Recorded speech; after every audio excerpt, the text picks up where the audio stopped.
खोज भरपूर ते लेखा नाल शिंगारिया कौलां जी भलाई केंद्र ट्रस्ट वालों धार्मिक रसाला सिफत सलाह पंजाबी, हिंदी ते अंग्रेजी तिन्ने भाषावां विच हर 2 महीने बाद तुहाडे घरां विच पहुंचदा है। रसाला बुक करवाउण लई संपर्क करो 9876 25850।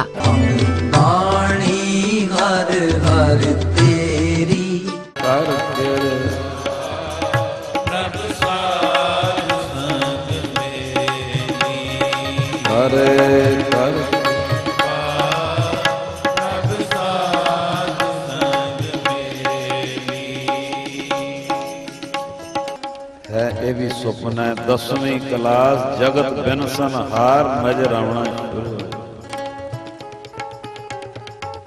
एक किताब है जी गुरमत मनोविज्ञान जसवंत सिंह नेकी उन्हां दा बचन। ये 10वीं क्लास बारे ध्यान देना। उन्हां दा बचन है कहंदे जगत विच बहुत ध्यान देना। हुण इहदे बादों आपां 5 मिनट लैणे आ कि रब ने किनू किहड़ा झटका लाया इह क्लास च लै गया ते उदों फिर तुसीं अरदास करनी है कद नानक आवे वारी। इह बचन तो बाद 5-7 मिनट हो। ये जसवंत सिंह नेकी जी का बचन है कहंदे जगत विच ध्यान देना जगत विच आरजी तौर पे रहन आए दा जदों ज्ञान हो जाए। आरजी आया जगत विच आरजी तौर पे रहन आए दा जदों ज्ञान हो जाए असली साडा सफर जिहड़ा उदों शुरू होता है। गज के आखो सतनाम। जगत विच आरजी तौर पर रहन दा जदों आए असीं ये ज्ञान हो जाए साडा असली रब दे घर वाल सफर उदों शुरू होता है।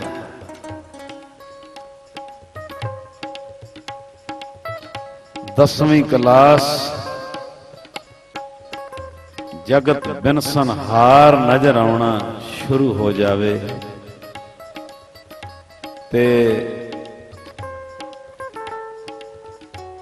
जिवें जिवें रब ने विद बनाई ते 5-7 मिनट सहयोग देना।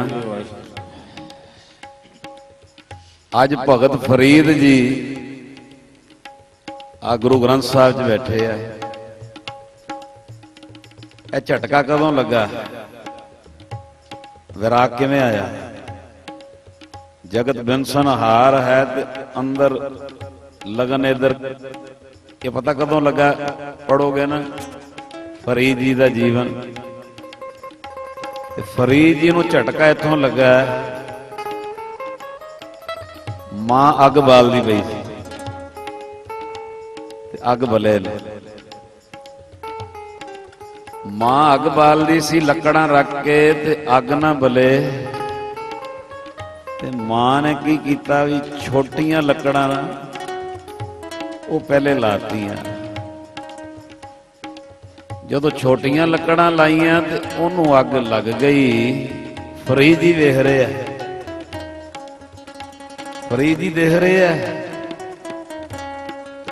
एकदम झटका लगा। झटका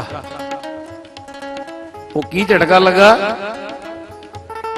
कहंदे ओ मना जे छोटियां लकड़ां नूं अग पहले लग सकदी है ते कोई पता नहीं रब छोटी उम्र च भी बुला सकता है।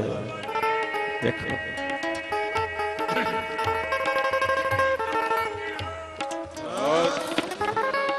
कहंदे उस दिन तो इहो जिहा झटका लगा कि ऐ ना सोच बुढ़े होके ही जपांगे वड्डे होके ही जपांगे। ये ना सोच 60-70 तो बाद जपांगे जिवें छोटी लकड़ नूं अग पहले लग जाती है। कोई पता नहीं किते वो छोटी उम्र जी ना बुला ला। फरीद जी जुड़ गए। इनू वेख के ही बस जगत बिनसन हार नजर आना। ते ਭਾਈ ਰਣਧੀਰ ਸਿੰਘ ਜੀ, ਗੱਜ ਕੇ ਆਖੋ ਸਤਿਨਾਮ। ਅੱਜ ਜਿਨ੍ਹਾਂ ਨੂੰ ਤੁਸੀਂ ਕਿੰਨੇ ਸਤਿਕਾਰ ਨਾਲ ਇੱਕ ਬਖਸ਼ੀ ਰੂਹ ਦੇ ਨਾਮ ਵਿੱਚ ਯਾਦ ਕਰਦੇ ਹੋ, ਇਹਨਾਂ ਦਾ ਜਿਹੜਾ ਪਲਟਾ ਕਿਵੇਂ ਵੱਜਿਆ, ਕਿਤਾਬ 'ਚ ਲਿਖਿਆ ਉਧਰੋਂ ਭਾਈ ਸਾਹਿਬ ਬੀਏ ਦੀ ਤਿਆਰੀ ਕਰ ਰਹੇ ਤੇ ਉਧਰੋਂ ਵਕਾਲਤ ਦੇ ਪੇਪਰ। ਆਖੋ ਸਤਿਨਾਮ। ਇੰਨਾ ਪੜ੍ਹਾਈ ਦਾ ਰੁਝੇਵਾਂ, ਉਧਰੋਂ ਬੀਏ ਦੇ ਪੇਪਰਾਂ ਦੀ ਤਿਆਰੀ, ਉਧਰੋਂ ਵਕਾਲਤ ਦੇ ਪੇਪਰਾਂ ਦੀ ਤਿਆਰੀ। ਤੇ ਭਾਈ ਰਣਧੀਰ ਸਿੰਘ ਜੀ ਦੇ ਪਿਤਾ ਜੀ ਦਾ ਸੁਨੇਹਾ ਆਇਆ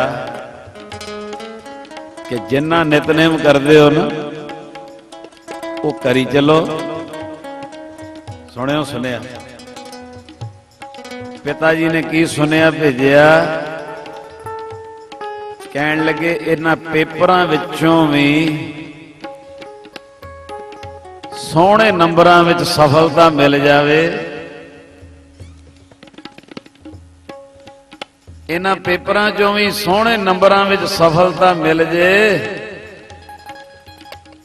ਇੱਕ ਜਪਜੀ ਸਾਹਿਬ ਦਾ ਪਾਠ ਤੇ ਇੱਕ ਸੰਧਿਆ ਵੇਲੇ ਰਹਿਰਾਸ ਸਾਹਿਬ ਦਾ ਪਾਠ, ਇਹ ਵਧਾ ਦਿਓਗਾ ਜੀ ਕਿ ਆਖੋ ਸਤਿਨਾਮ। ਬੀਏ ਦੇ ਪੇਪਰ ਤੇ ਵਕਾਲਤ ਦੇ ਪੇਪਰ। ਹੁਣ ਸੁਣਿਓ ਜੀ, ਕਈ ਵਾਰੀ ਬਹੁਤ ਜ਼ਿਆਦਾ ਪੜ੍ਹਾਈ ਦਾ ਜ਼ੋਰ ਹੋਵੇ ਤੇ ਮੈਂ ਕਈਆਂ ਨੂੰ ਵੇਖਿਆ ਉਹਨਾਂ ਦੀ ਰਹਿਰਾਸ ਸਾਹਿਬ ਰਹਿ ਜਾਂਦੀ ਹੈ। ਆਖੋ ਸਤਿਨਾਮ। ਪਿਤਾ ਜੀ ਨੇ ਆਖਿਆ ਵੀ ਉਹ ਰਹਿ ਨਾ ਜਾਵੇ, ਇੱਕ ਜਪਜੀ ਸਾਹਿਬ ਸਵੇਰੇ ਵਧਾ ਦਿਓ, ਬੀਏ ਤੇ ਵਕਾਲਤ ਦੇ ਦੋਵੇਂ ਪੇਪਰ। ਇਹ ਸੰਗਤ ਜੀ ਪੜ੍ਹਿਓ ਕਿਤਾਬਾਂ। ਆ ਝਟਕਾ ਕਿੱਥੋਂ ਲੱਗਾ ਅੰਦਰ।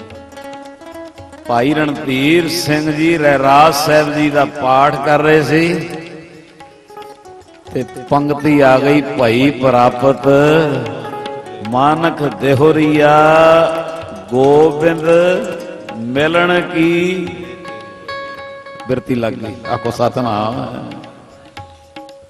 ਬਿਰਤੀ ਲੱਗ ਗਈ। ਫਰੀਦ ਜੀ ਦਾ ਪੜੋ, ਛੋਟੀਆਂ ਲੱਕੜਾਂ ਤੋਂ ਗਿਆਨ। ਜਿਹਨੂੰ ਅੱਗ ਪਹਿਲੇ ਤੇ ਮੈਨੂੰ ਨਾ ਪਹਿਲੇ।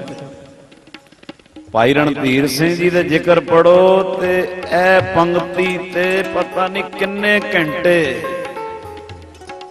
ਇਹੋ ਚੱਲੀ ਜਾਵੇ। ਭਾਈ ਪ੍ਰਾਪਤ ਮਾਨਕ ਦੇਹੁਰੀਆ ਗੋਬਿੰਦ ਮਿਲਣ ਕੀ ਅਵਰ ਕਾਜ ਮਿਲ ਸਾਧ ਸੰਗਤ। ਭਾਈ ਸਾਹਿਬ ਜੁੜ ਗਏ। ਹੋਏ ਹੋਏ ਮੈਨੂੰ ਲੰਮਾ ਨਹੀਂ ਕਰਨਾ। ਇੱਥੋਂ ਤੱਕ ਕਿਤਾਬਾਂ 'ਚ ਲਿਖਿਆ ਕਿ ਅੱਖਾਂ ਵਿੱਚੋਂ ਨੀਰ ਰੁਕੇ ਹੀ। ਆਖੋ ਸਤਿਨਾਮ। ਨੀਰ ਰੁਕੇ ਹੀ। ਜੇ ਆਪਣੇ ਸਕੂਲ ਕਾਲਜ ਵੀ ਜਾਣ ਤੇ ਇੱਥੋਂ ਤੱਕ ਲਿਖਿਆ ਉੱਤੇ ਕਿਤਾਬ ਰੱਖਣੀ ਬੀਏ ਦੀ ਤੇ ਥੱਲੇ ਕਿਤਾਬ ਪੜ੍ਹਦੇ ਹੋਣਾ ਭਗਤਾਂ ਦੀਆਂ ਸਾਖੀਆਂ। ਕਹਿ ਕੇ ਆਖੋ ਸਤਿਨਾਮ। ਭਗਤਾਂ ਦਾ ਜੀਵਨ। ਇੱਕ ਲਿਖਿਆ ਨੀਰ ਨਹੀਂ ਰੁਕਦਾ ਸੀ ਅੱਖਾਂ 'ਚ। ਇੱਕ ਲਿਖਿਆ ਵੀ ਅੱਖ ਕਿਸੇ ਹੋਰ ਦੂਜੇ ਪਾਸੇ ਜਾਵੇ ਹੀ। ਪਿਤਾ ਜੀ ਨੂੰ ਪਤਾ ਲੱਗ ਗਿਆ। ਪਿਤਾ ਜੀ ਆ ਗਏ, ਕਹਿੰਦੇ ਉਹ ਬੀਏ ਕਰਨੀ ਕਿ ਨਹੀਂ, ਵਕਾਲਤ ਪਾਸ ਕਰਨੀ ਕਿ ਨਹੀਂ। ਆ ਕੀ ਹੋ ਗਿਆ। ਹਰ ਵੇਲੇ ਨੀਰ, ਹਰ ਵੇਲੇ ਵਿਰਾਗ। ਬਸ ਇੱਕ ਗੱਲ ਅੰਦਰ ਵੜ ਗਈ, ਗੋਬਿੰਦ ਮਿਲਣ ਕੀ ਇਹ ਤੇਰੀ ਬੜੀ ਅਵਰ ਕਾਜ ਤੇਰੇ ਕਿਤੇ ਮੇਰੇ ਸਾਧ ਸੰਗਤ ਭਾਈ। ਪਿਤਾ ਜੀ ਕਹਿੰਦੇ ਬੇਟਾ ਕੀ ਹਾਲਤ ਬਣਾ ਲਈ, ਪੜਨਾ ਨਹੀਂ। ਤੇ ਅੱਗੋਂ ਆਉਂ ਹੱਥ ਜੋੜ ਕੇ ਕਹਿੰਦੇ ਤੁਸੀਂ ਬਣਾਉਣ ਵਾਲੇ ਹੋ। ਗੱਜ ਕੇ ਆਖੋ ਸਤਿਨਾਮ। ਆਪਣੇ ਪਿਤਾ ਜੀ ਨੂੰ ਕਹਿੰਦੇ ਤੁਸੀਂ ਬਣਾਉਣ ਵਾਲੇ ਹੋ। ਤੁਸੀਂ ਮੈਨੂੰ ਕਿਹਾ ਸੀ ਰਹਿਰਾਸ ਸਾਹਿਬ ਜੋੜ ਕੇ ਪੜ੍ਹਨੀ ਹੈ, ਜਪਜੀ ਸਾਹਿਬ ਇੱਕ ਪਾਠ ਵਧਾਉਣਾ ਹੈ। ਮੈਂ ਜੋੜ ਕੇ ਪੜ੍ਹਦਾ ਪਿਆ ਸਾਂ। ਹੁਣ ਇੱਥੇ ਮੇਰੀ ਝਟਕਾ ਲੱਗ ਗਿਆ। ਵਕਾਲਤ ਵੀ ਕੀਤੀ, BA ਵੀ ਜੋ ਕਰਨੀ ਕੀਤੀ ਪਾਸ, ਪਰ ਉਸ ਦਿਨ ਤੋਂ ਜਗਤ ਜਿਹੜਾ ਬਿਨਸਨਹਾਰ ਨਜ਼ਰ ਆਉਣਾ ਸ਼ੁਰੂ ਹੋ ਗਿਆ ਕਿ ਕੰਮ ਜਿੰਨੇ ਵੀ ਕਰ ਰਹੇ ਆ ਅਸਲੀ ਵਪਾਰ ਨਾਮ ਦਾ ਹੈ, ਨਾਮ ਦਾ।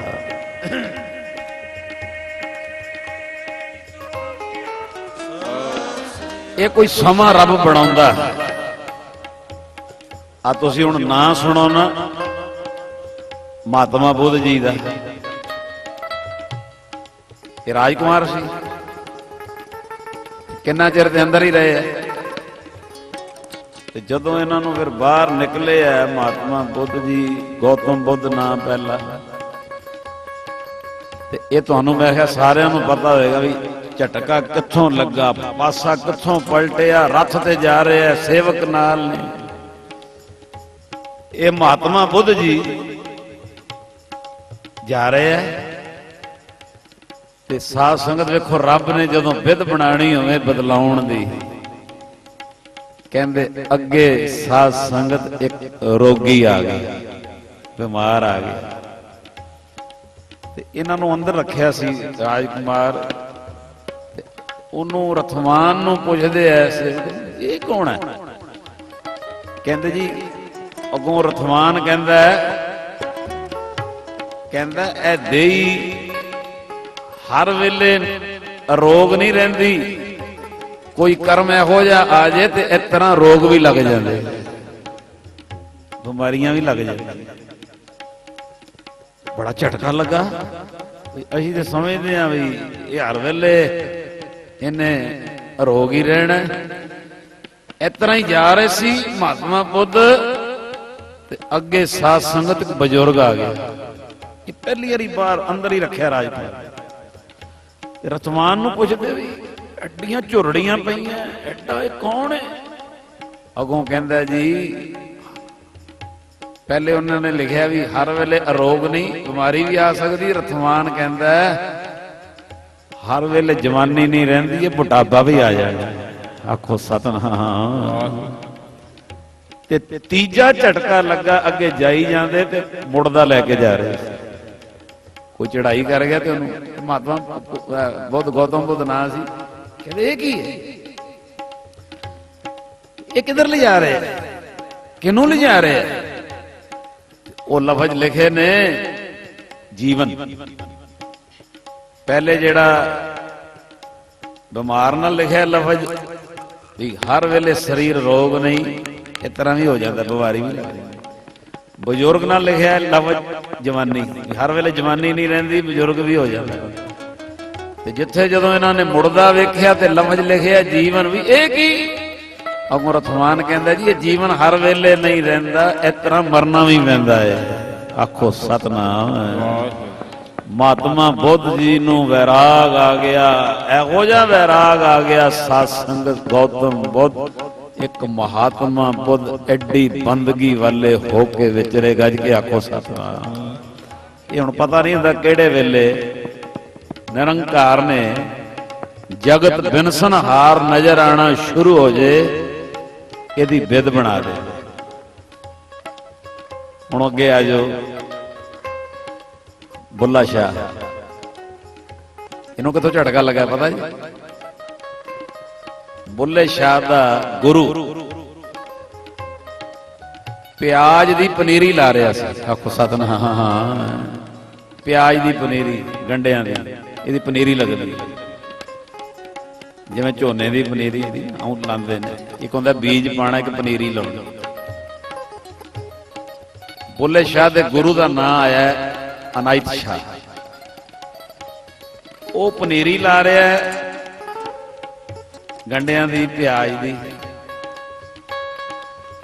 ਇਹ ਜਿੰਨੀ ਸੰਗਤ ਹੋ ਨਾ, ਸੰਗਤ ਕਰਨ ਦੇ ਲਾਭ ਬਹੁਤ ਹੋ ਜਾਂਦੇ, ਬਹੁਤ ਲਾਭ। ਮੈਨੂੰ ਕਿਸੇ ਸੱਜਣ ਨੇ ਕਿਹਾ ਸੀ, ਕਹਿੰਦੇ ਜੀ ਤੁਹਾਡੇ ਤੇ ਕਿਰਪਾ ਹੈ, ਆਂਡਾ ਮੀਟ ਤੇ ਨਹੀਂ ਖਾਂਦੇ ਤੁਸੀਂ। ਮੈਨੂੰ ਕਹਿਣ ਲੱਗਾ, ਮੈਨੂੰ ਕਹਿੰਦਾ ਗੰਢਾ ਵੀ ਨਾ ਖਾਇਆ ਕਰੋ, ਥੋਮ ਵੀ ਨਾ ਖਾਇਆ ਕਰੋ। ਮੈਂ ਸੋਚੀ ਪੈ ਗਿਆ, मैं कहा यार नवा क्वेश्चन करता भी कई छड़दे थोम गंडा कई मैं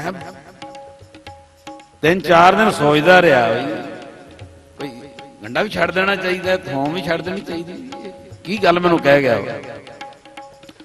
फिर एकदम आ दो चीजां मेरे सामने आ गई एक तो आ गई कि बुल्ले शाह दा गुरु कोई छोटी गल तो होएगी नहीं जे वो प्याज की पनीरी ला रहा है मतलब गंडे की कोई गल नहीं आखो सतनाम एक दूजी मेरे अगे गल आ गई कि माता गंगा जी जदों बाबा बुढ़ा साहब जी को पुत्र मंगण गए बाबा जी ने गंडा भन्निया खांदे ही तो भन्निया ना कह दो गज के सतनाम मैं फिर अपने आप को सीधा कर मैं कोई नहीं बाबा बुढ़ा जी खांदे ते असीं खा लिया फिर कादी हो गई कई चीज़ों के जवाब मिल जाते संगत आखो सतनाम बई साडे सतगुरां ने उन्ना मिशन दिता जिहड़ा बिल्कुल गुरमत अनुसार जरूरी है चाहिदा है लोड़ है ते जिवें मैं पिछे भी जिक्र किया सी रब दे जी मारने जबान दे स्वाद करके पाप घर च सफाई लई तुसीं कोई दवाई पा रहे हो वो बात हो रहा है आखो सतनाम वो गल हो रहा वो चीज हो रही ये बहुत वड्डियां सानू गुरु घर चों जो आप जी पढ़ते हो ना 9 खंड पृथ्वी फिरे चिर जीवे महा उदास तपीसर थीवे अगन माए होमत पुराण कनक असव हैवर भूमदान न्योली करम करे बो आसन जैन मार्ग संयम क्योंकि महाराज सानू इन्हां तो बचा के रखा इन्हां तो बचा के रखा मेरे साथ रसना दे स्वाद लई जीव दी हत्या एदा ध्यान रख आखो सतनाम तू हुण तुरिया जा रहा है हुण घर चों असीं निकलना है गड्डी तक बहना ते सहज सुभाअ तेरे पैर थले तेनों पता ही नहीं कोई कीड़ा आ गया है ਉਹਦੀ मौत हो गई है ਉਹਦੀ लिखी इंज सी तू स्वाद ਲਈ नहीं की अपने रस ਲਈ नहीं की बड़ा ही ਤੁਹਾਨੂੰ ਉੱਚਾ ਮਾਰਗ ਇੱਕ ਗੁਰੂ ਘਰ ਵਿੱਚੋਂ ਝੋਲੀ 'ਚ ਪਿਆ ਹੋਇਆ ਆਖੋ ਸਤਨਾਮ ਇਹ ਮੈਨੂੰ ਕਿਸੇ ਨੇ ਪਾਤਾ ਵੀ ਥੋਮ ਨਾ ਖਾਇਆ ਕਰੋ ਗੰਡਾ ਤੇ ਮੈਂ 4 ਦਿਨ ਸੋਚੀ ਫਿਰ ਜਦੋਂ ਆ ਵੇਖਿਆ ਵੀ ਬਾਬਾ ਜੀ ਨੇ ਗੰਡਾ ਭੰਨਿਆ ਗੱਜ ਕੇ ਆਖੋ ਸਤਨਾਮ मैं कहा साढ़े बाबा जी ने भन्निया गंडा तो फिर कोई गल नहीं ये मतलब खाते सी बाबा बुढ़ा जी गुरु नानक के दर्शन जो मना करना बाबे नानक ने उन्होंने कर ही देना ही आखो सतनाम तो एक गल जो कही कुछ कही तो बुल्ले शाह नूं झटका कित्थों लगा हर कोई ना कोई टाइम बनता है कि जगत बिनसनहार वो पनीरी ला रहा सी अनायत खां देखो गुरु है बुल्ले शाह का राती काम कर रहा किड्डी प्यारी बात है वो पनीरी ला रहे सी अगों बुल्ला शाह जी कोल चले गए कहते गुरुदेव नमस्कार हाँ भाई असीस है ते जदों बुल्ले शाह ने बेनती की जी रब नूं किवें पाईए रब नूं किवें होवे पाउणा वो पनीरी ला रहे सी पनीरी लांदे लांदे झटका लाता कहंदे बोलिया रब दा की पाउणा इधरों पुटना ते इधर लाउणा हां पनीरी पुट्टी इत्थों ते दूजी जगह लाती कहंदे रब दा की पाउणा इधरों पुटना ते इधर लाउणा इन्ने नाल ही ज्ञान हो गया गल ते मन नूं पुटण दी इधरों पुट दे ते रब अल ला दे आखो सतनाम ये कोई समा बनदा हर रब बना देंदा अरदास करो मेरा दिल करता है मैं पढ़ा कद नानक आवे हमारा को समा इस तरह सहज सुभाअ ये कृपा जड़ा बंदा जिवें वो चीज फसे पे तो ज्ञान हो जाए फिर तेरे घर नूं कली नहीं भी हुई तां भी शांति जे दूजियां नालों सादा तां भी शांति तू कुछ अंदर कुछ होर वज जांदा बिनसनहार है ना हुए तो गुस्सा ना करो मैं बाबा जी दी जोरी कहना नरक बने पे कर नरक माया हैगी तां भी नरक कारोबार हैगे तां भी नरक परिवार हैगे तां भी नरक क्यों अंदरों ਅੱਗ ਹੀ ਨਹੀਂ ਬੁਝਦੀ ਪਈ ਲਾਲਚ ਦੀ, ਅੰਦਰੋਂ ਅੱਗ ਹੀ ਨਹੀਂ ਬੁਝ ਰਹੀ ਈਰਖਾ ਦੀ, ਅੰਦਰੋਂ ਅੱਗ ਹੀ ਨਹੀਂ ਬੁਝ ਰਹੀ, ਦਿਨ ਰਾਤ ਅੱਗ ਲੱਗੀ ਪਈ ਏ। ਇਹਨੂੰ ਨੀਵਾਂ ਵਿਖਾ ਦਿਆਂ, ਇਹਨੂੰ ਨੀਵਾਂ ਵਿਖਾ ਦਿਆਂ। ਜਿਹਨੂੰ ਜਗਤ ਬਿਨਸਨਹਾਰ ਨਜ਼ਰ ਆਉਣਾ ਸ਼ੁਰੂ ਹੋ ਜੇ ਉਹਦੀਆਂ ਇਹ ਅੱਗਾਂ ਹੀ ਮੁੱਕ ਜਾਂਦੀਆਂ। ਐਡਾ ਆਨੰਦ ਬਣ ਜਾਂਦਾ, ਮੇਰਾ ਦਿਲ ਕਰਦਾ ਪੜਾਂ ਕਦ ਨਾਨਕ ਆਵੇ ਵਾਰੀ। ਚਲੋ ਸਮਾਂ ਪੂਰਾ ਸੁਣਾ, ਇੱਕ ਝਟਕਾ ਹੋਰ ਸੁਣ ਲਓ।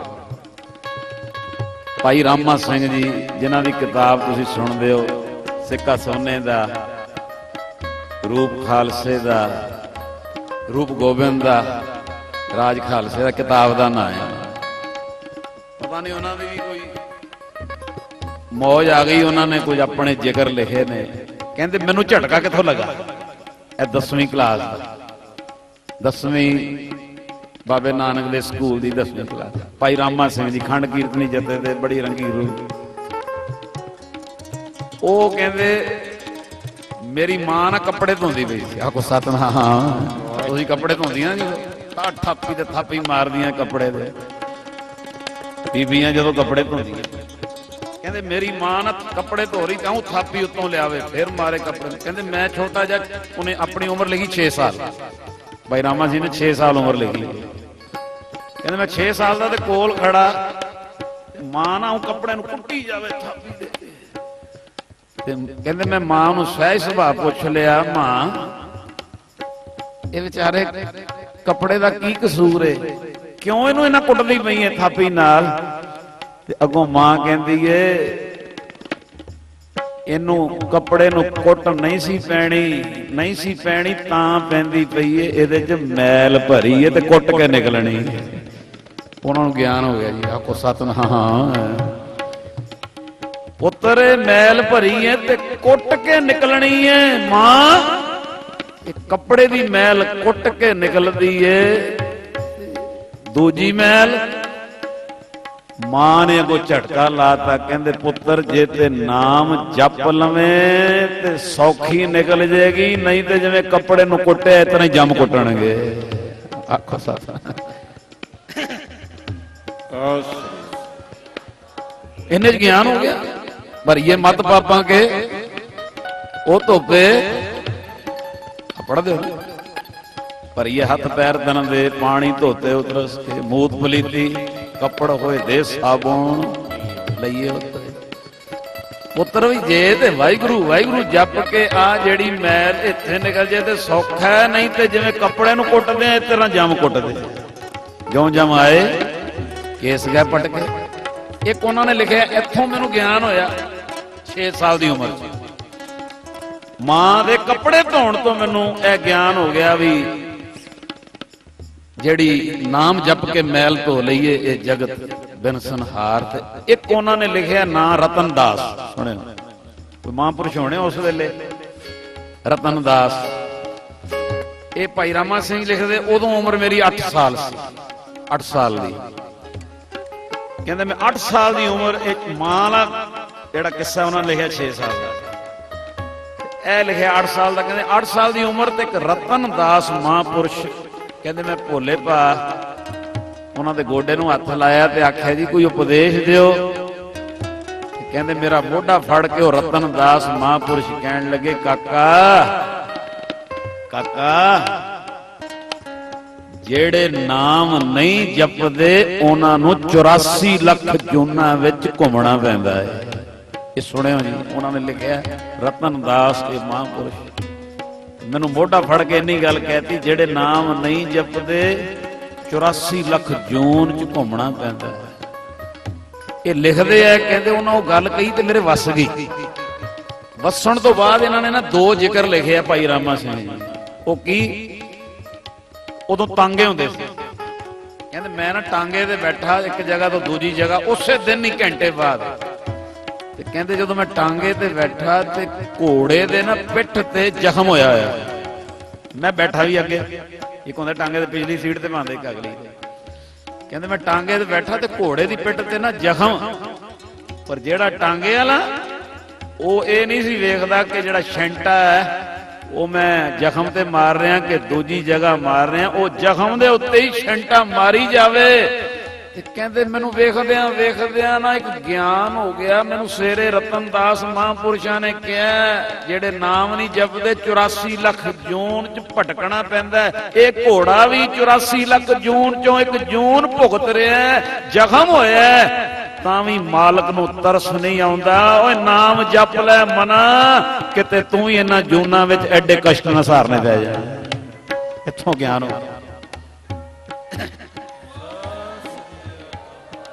ਦੂਜਾ ਉਹਨਾਂ ਨੇ ਜ਼ਿਕਰ ਲਿਖਿਆ, ਕਹਿੰਦੇ ਉਸੇ ਦਿਨ ਮੈਂ ਖੇਤਾਂ 'ਚ ਗਿਆ, ਖੇਤੀ ਹੋਣੀ ਕੋਈ ਵੱਡਿਆਂ ਦੀ, ਕਹਿੰਦੇ ਮੈਂ ਖੇਤਾਂ 'ਚ ਗਿਆ ਤੇ ਨਾਲ ਦੇ ਖੇਤ ਵਾਲਾ ਨਾ ਬਲਦ ਚਰਾਉਂਦਾ ਪਿਆ, ਬਲਦ। ਇਹ ਉਹਨਾਂ ਨੇ ਆਪਣੀ ਕਿਤਾਬ ਹੀ ਲਿਖਿਆ ਜੀ, ਮੈਂ ਉਹ ਸੇਮ ਬੋਲ ਰਿਹਾ। ਕਹਿੰਦੇ ਮੈਂ ਉਹ ਨਾਲ ਦੇ ਖੇਤਾਂ 'ਚ ਖਲੋ ਗਿਆ ਤੇ ਕਹਿੰਦੇ ਉਹ ਜਿਹੜਾ ਬਲਦ ਚਰਾਉਂਦਾ ਪਿਆ ਨਾ 20-22 ਸਾਲ ਦਾ, ਉਹਨੇ ਕੀ ਕੀਤਾ, ਜਿਹੜੀ ਸੋਟੀ ਬਲਦਾਂ ਨੂੰ ਮਾਰਦਾ ਨਾ, ਉਹ ਸੋਟੀ ਦੇ ਸਾਧ ਸੰਗਤ, ਉਹ ਸੋਟੀ ਨਾ ਕਿੱਲਾਂ ਵਾਲੀ ਸੋਟੀ ਹੈ, ਸੋਟੀ 'ਚ ਕਿੱਲ ਠੋਕੇ ਹੋਏ ਆ, ਉਹ ਕਿੱਲਾਂ ਵਾਲੀ ਸੋਟੀ ਮਾਰਦਾ, ਉਹ ਕਿੱਲ ਚੁੱਭਣ ਉਹਨੂੰ। ਕਹਿੰਦੇ ਮੈਂ ਆਖਿਆ ਇਹ ਕੀ ਕਰ ਰਿਹਾ? ਕਹਿੰਦਾ ਇਹ ਬਲਦ ਜਰਾ ਸੋਹਣੇ ਕਹਿਣੇ ਲੱਗ ਜਾਂਦੇ ਆ, ਮੈਂ ਨਿਰੀ ਸੋਟੀ ਨਹੀਂ ਮਾਰਦਾ, ਮੈਂ ਕਿੱਲਾਂ ਵਾਲੀ ਮਾਰਦਾ ਬੇਜਵਾਨ ਜਾਨਵਰ ਨੂੰ। ਕਹਿੰਦੇ ਮੈਨੂੰ ਤੀਜਾ ਝਟਕਾ ਲੱਗ ਗਿਆ। ਮੈਨੂੰ ਮਹਾਂਪੁਰਸ਼ਾਂ ਸਵੇਰੇ ਕਿਹਾ ਸੀ ਜਿਹੜਾ ਨਾਮ ਨਾ ਜਪੇ 84 ਲੱਖ ਜੂਨ ਚੋਂ ਕੱਟਣੀ ਪੈਂਦੀ, ਨਿਕਲਣਾ ਪੈਂਦਾ। ਇਹ ਬਲਦ ਵੀ ਉਹ 84 ਲੱਖ ਜੂਨ ਚੋਂ ਜੂਨ ਭੁਗਤ ਰਿਹਾ ਕਿ ਇਹਨੂੰ ਕਿੱਲਾਂ, ਦੇਖੋ ਕਿੱਲ ਸੋਟੀ 'ਚ ਵਾੜੀ ਹੈ ਨਾ ਇੱਕ ਬੰਨੇ ਤੇ ਦੂਜੇ ਬੰਨੇ ਬਾਹਰ ਆ ਜਾਏ ਕਿੱਲ ਤਿੱਖਾ, ਫਿਰ ਦੂਜਾ ਕਿੱਲ ਆ ਜਾਏ, ਤੀਜਾ 5-7 ਕਿੱਲ ਸੋਟੀ ਨੂੰ ਲਾਏ ਤੇ ਤਿੱਖੀਆਂ ਨੁਕਰਾਂ ਬਾਹਰ ਕੱਢੀਆਂ ਤੇ ਹੁਣ ਮਾਰਦਾ ਪਿਆ ਬਲਦ। ਬਲਦ ਕੀ ਕਰੇਗਾ? ਬੋਲੇਗਾ, ਝਗੜਾ ਕਰੇਗਾ, ਕੀ ਕਰੇਗਾ? ਹੁਣ ਜਿਹੜਾ ਮਾਰਨ ਵਾਲਾ ਉਹ ਤਿੱਖੇ ਕਿੱਲਾਂ ਵਾਲੀ ਸੋਟੀ ਮਾਰਦਾ ਵੀ ਇਹ ਖੇਤੀ ਜਿਹੜੀ ਚੰਗੀ ਫਿਰ ਦੌੜ ਕੇ ਕਰੇਗਾ, ਮੈਨੂੰ ਬਾਰ-ਬਾਰ ਜਿਹੜਾ ਔਖਾ ਨਹੀਂ ਹੋਣਾ ਪਏਗਾ। ਕਹਿੰਦੇ ਮੈਨੂੰ ਐਸਾ ਝਟਕਾ ਲੱਗਾ ਵੀ ਜੇ ਤੂੰ ਨਾਮ ਨਾ ਜਪਿਆ ਇਸ ਤਰ੍ਹਾਂ ਇਹ ਜੂਨ ਇੰਜ ਮਿਲੀ ਕਿਤੇ ਕਿੱਲਾਂ ਵਾਲੀਆਂ ਸੋਟੀਆਂ ਤੈਨੂੰ ਨਾ ਖਾਣੀਆਂ ਪੈ ਜੀ। ਕਹਿੰਦੇ ਉਸ ਦਿਨ ਤੋਂ ਬਾਅਦ ਪਾਸਾ ਪੜ ਗਿਆ। ਕਹਿੰਦੇ ਗੱਜ ਕੇ ਸਤਨਾਮ। ਇਹ ਗੁਰੂ ਨਾਨਕ ਦੇ ਸਕੂਲ ਦੀ 10ਵੀਂ ਕਲਾਸ ਜਗਤ ਬਿਨਸਨਹਾਰ ਨਜ਼ਰ ਆਉਣਾ ਸ਼ੁਰੂ ਹੋ ਜਾਂਦਾ ਹੈ। ਆਓ ਗੁਰੂ ਨਾਨਕ ਦੇ ਸਕੂਲ ਦੀ 10ਵੀਂ ਕਲਾਸ ਜਗਤ ਬਿਨਸਨਹਾਰ ਨਜ਼ਰ ਆਉਣਾ ਸ਼ੁਰੂ ਹੋ ਜਾਂਦਾ ਹੈ ਤੇ ਬੰਦਾ ਫਿਰ ਇੱਕ ਨਾਮ ਨਾਲ ਜੁੜ ਜਾਂਦਾ ਹੈ। ਇਹ ਕਲਾਸਾਂ ਮਿਲਣਗੀਆਂ ਕਿੱਥੋਂ? ਬੋਲੋ ਪਿਆਰ ਨਾਲ ਜੀ। ਕਰ ਕਿਰਪਾ ਪ੍ਰਭ ਸਾਧ ਸੰਗ ਮੇਰੀ, ਹਰੇ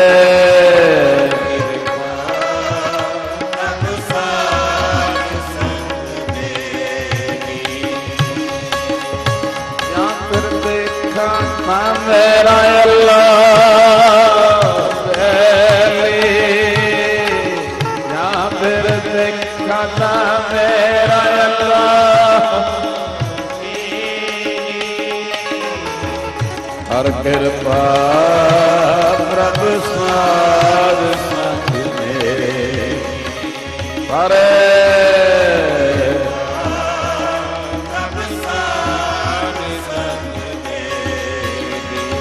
साध संग मिली, प्रभ साध संग, प्रभ साध संग, हरे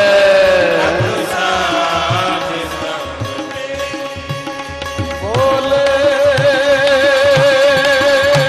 सौने हाल।